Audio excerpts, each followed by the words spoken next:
Doctor, શું રજસ્વલા પરિચર્યા really effective છે? બહુ સારો ક્વેશ્ચન છે. આયુર્વેદ શાસ્ત્રોમાં તો લખાયેલું જ છે કે માસિકના 3 દિવસ સુધીમાં પાલન કરવું જોઈએ. આવો એને રિસર્ચ સ્ટડી બેઝ ઉપર પણ સમજીએ.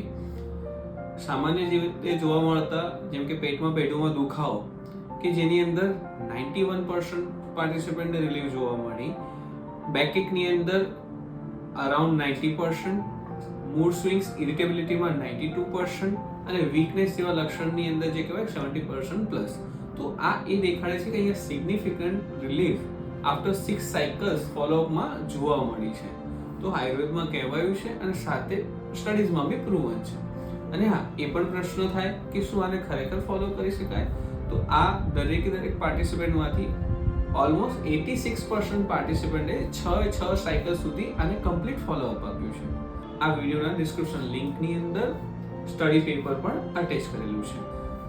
આવા જ કોઈ પણ રજસ્વલા પરિચર્યાના ક્વેશ્ચન હોય, ડાઉટ્સ હોય તો સ્ત્રોતસ આયુર્વેદનો સંપર્ક કરો, જાણો અને સમજો.